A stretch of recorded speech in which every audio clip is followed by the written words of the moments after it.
Have you had a one-night stand? Or are you curious about it? Or even experience it?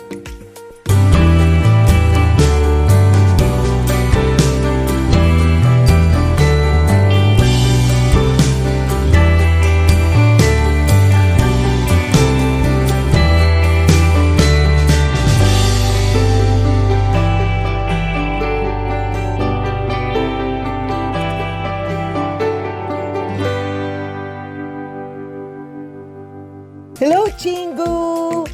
Can't wait to celebrate your Valentine's Day with your hubby? Or if you are loveless like me, would you like to still celebrate it with your friends and binge watch Korean dramas or films? You know, Chingu, in the conservative society I personally live in, or even in South Korea, one-night stand is a taboo. They are not openly discussed. And, I was always curious about this, especially when I was still young. Maybe now, it doesn't matter anymore to some. But if you want information about this on the point of view of men, watch the video I created through Facial Value that's now Jean's Closet. This is on my other channel, entitled Sex on the First Date, What Guys Think. Does sex on the first date ruin a relationship? Just click the link above. Speaking of one-night stand, Chingu, and if you want to just enjoy a pure romantic Korean dramas or films for your Valentine's movie date, then check out and click the link to bring you to my 10 best romantic Korean dramas for beginners per year from 2011 to 2020. You simply can't miss to watch these K-dramas. So let's go, Chingu. Allow me to assist you in finding Korean dramas and films that deals with one-night stand plot and enjoy watching them either with your hubby or friends during this Valentine or even on any other day. I'm here to help you. Here are the top 5 I highly recommend that you watch about one-night stands. They may or may not lead to true love, but will surely provide a fantasy on your mind and provide some excitement, especially changing some of the stuff in our daily mundane lives. Number 5, A Man and a Woman Korean film, starring the beloved by many and Hallyu star Gong-yoo and Jiun-do Yeon, distributed by Showbox. That was released on February 25, 2016. It is a story about a man and a woman who are two Koreans living in Finland for the sake of their special needs children. They met when their children has to go on an overnight camping trip, and they ended up getting intimate in a sauna as they spent a night in a hotel, waiting for the snowstorm to subside. They part ways as strangers, but Ki Hong, played by Gong-yoo, can't seem to forget her. And back in South Korea, look for Sang-min, played by Jeon-do Yeon. Although both are successful in their careers, they are both lonely and barely managing their personal problems with their own partners, as well as their children. The film's plot hinges on Sang-min's decision whether to move forward or not. I must admit that the reason why I watched this film is because of Gong-yoo. However, his character wasn't able to shine and show the range of his emotions, unlike Sang-min's, whom Jeon-deon has played well. I like this film because of its realistic approach on its storytelling and providing two sides when one has to make a decision. One is doing what will truly make you happy despite of what other people may perceive to be being selfish, and the other, seemingly a selfless act, yet one has to suffer living life just to simply survive and may be miserable. In the end, my most favorite part here is the ending, which reminds me of one of the best scenes of my favorite American film starring Meryl Streep and Clint Eastwood, Bridges in Madison County. Number 4, Venus Talk, Korean film, starring Jung-hwa and Lee Jae-yoon, distributed by Lotte Entertainment, that was released on February 13, 2014. This is actually a film about 4 independent women on their early 40s, dealing with issues of getting older, family, health, relationships, and career. I like this film because the women on this film, although have their own issues, failings, and fears, are not shrinking violets and have found a way to be who they are in the end, as well as survive according to their rules rather than what the society often dictates us to do.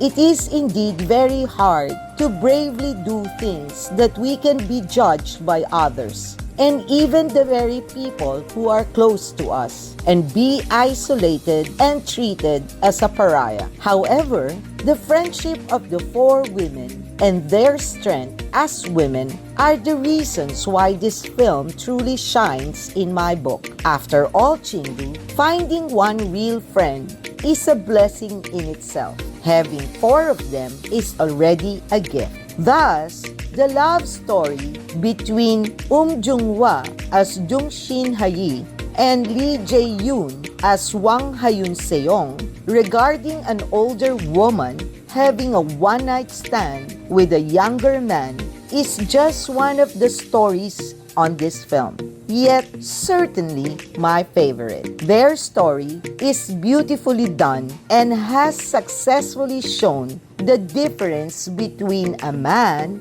who loves you because he needs you and a man who loves you because he simply wants you. Number 3, search www Korean drama starring Lee Sung-jung and Jang Ki-yong, shown at TVN with 16 episodes, that was released on June 5, 2019 and ended on July 25, 2019. Like Venus Talk Korean film, search www Korean drama deals more about strong and independent women in a workplace, but on their early and late 30s. The reason I like this Korean drama, Chingu, because it shows that women can choose to be happy even without a man. However, of course, life is certainly more colorful with love in it.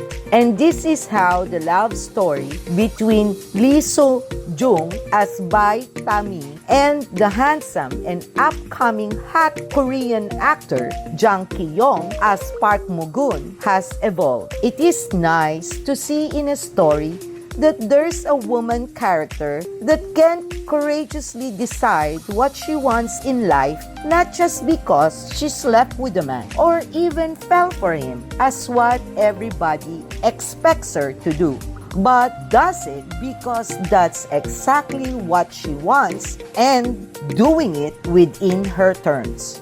Before we proceed with the one-night stand K-drama and film list for Valentine's Movie Date that I highly recommend for you and your hubby or friends to binge watch, I am in need of inspiration, Chingu, and drive so I can continually do this and fuel our addiction, Chingu, for K-dramas and films and everything about Korean entertainment. Thus, Chingu, it will be great if you can give me some love and support. It is free and it won't even take a second of your time to do it. Click that like button subscribe to this channel. Smash that notification bell so you will be notified every time I upload a video. Share this video, Chingu, to your family and friends who are K-drama addicts like us. And if you even have more than a second or two, comment below if you agree on my recommendations or if you have one you can recommend. And of course, Chingu, I would love to know your thoughts about one night stand. Also, if your hubby or friends doesn't like Korean K-dramas and prefer action genre instead, well, Chingu, check out my list for the 25 best action Korean dramas to binge watch. K-dramas action mystery thrillers that will blow your mind. And they are in two parts, Part 1 and Part 2. Click the links above. Number 2, Only You Korean Drama, starring Han Chae-young and Jo Ha-yoon-jae, shown at SBS with 16 episodes that was released on June 4, 2005 and ended on July 24, 2005.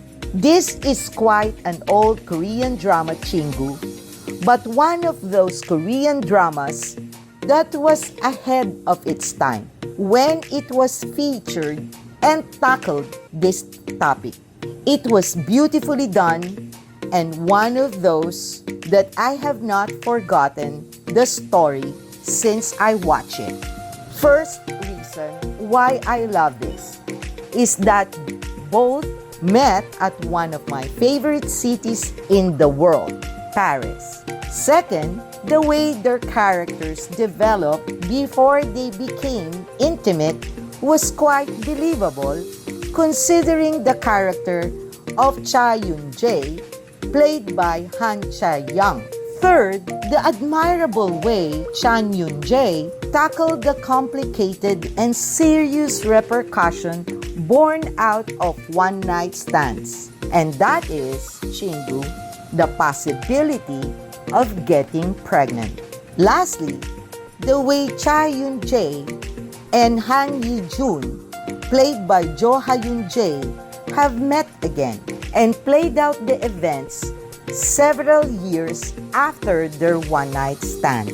For a Korean drama, Chingu, done during those years, this is one of the unique ones that went beyond dying and amnesia issues that's very common to all K-dramas during those times. Drum roll, please! Number 1, Mood of the Day Korean film, starring Moon Chae-won and Yoo Yeon-seok, distributed by Showbox, that was released on January 14, 2016. I have chosen this as my number 1 choice in tackling one-night stand because as a true blue rom-com fanatic girl, Chingu, Mood of the Day, I believe, is the best one-night stand rom-com film. It is light, funny, entertaining, with touch of realism that purely embodies what a rom-com film is. This is a story about Bae So-jung, played by Moon Chae-won, and Kim Jae-hyun, played by Yoo Yeon-seok, who met in the train. For Kim Jae-hyun, it was an instant attraction, unlike with Bae So-jung. Yet, due to a series of events, they both developed a special feeling with each other that led them to be intimate before the day ends. It was so seamlessly done, Chingu, that it is like a story that every girl will wish for to happen if they will do have a one-night stand with a stranger. There you go, Chingu, the 5 one-night stand K-drama and film list for Valentines Movie Date that you can watch with your hubby or friends, and I highly recommend. I hope you will continue to support the Seoul in Me Korean drama review channel and also my other channels, Jean's Closet, previously known as Facial Value, and the upcoming channel D&D Center about dental health. Salamat. Thank you. Kamsahamnida, Chingu. Till next Sunday.